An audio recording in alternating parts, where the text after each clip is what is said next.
but what emotion have I been feeling or avoiding lately, right? So I really want us to take into consideration because, staying busy, distracting ourselves, and constantly moving forward can sometimes, become ways of avoiding what actually, what we're actually feeling. So I really want us to understand, like, we need to build this rapport with ourselves. We need to know what's going on with ourselves, right? No one knows you more than what? Yourself, right? So I really want us to understand, like, let's stop suppressing our emotions. Let's stop just trying to be passive aggressive. Let's stop trying to put our emotions in a bottle and it's just, we're on to the next. Like, we got to understand how we're feeling and cope, and really finding ways to cope in a healthy way and building this rapport with ourselves so we're able to navigate through life, you feel me, without having all this, chaos and disparities coming our way, right? So I really want us to take this in consideration because, like, you're not the only one, right? So everyone avoids, difficult emotions at times. It's natural, like I said, escape the sadness. You don't want to feel that grief, that disappointment, that shame, right? There's different things going on in our lives, but like I said, it's really important for us to understand and feel what we feel because that's totally okay. You know what I mean? And at the same time, too, for those out there that if you feel mad, you feel some type of way,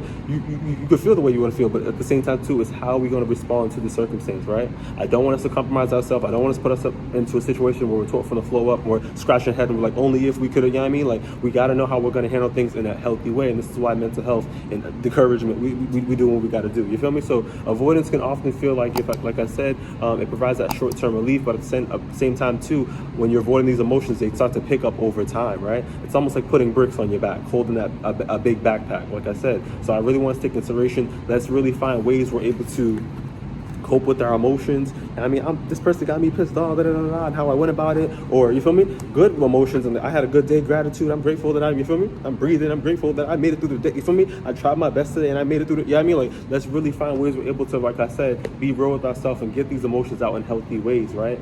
Because, like I said, if only you know what you're going through, right? People cannot read your mind, so it's really important for us to advocate for ourselves, know when to ask for help, you know what I mean? But at the same time, too, have grounding techniques to keep us, you know what I mean, balanced out, you dig? So when it comes to psychoeducation, emotions are temporary emotions and experiences that are, naturally rise and fall. So like I said, they fluctuate, you know what I mean? Like I said to people all the time, life is not Candyland. Every day gonna be sweet. You feel me? You're gonna have your days where it's gonna be. You feel me? Things are gonna happen. You dig? But how are you going to navigate through? Like I said, please with that positive mindset, right? So suppressing and, like I said, avoiding those emotions can increase emotional distress. It can make it more persistent, right? So things start to pick up. So it's very important, like I said, to build this self-rapport with yourself so that you know what's going on with yourself and your emotions, right? So naming an emotion can help you create that psychological distance and improve that emotional regulation. So I'm gonna post a picture of emotional wheel so you're able to see what's going on. Like, I felt proud today. I felt sad today. You feel me?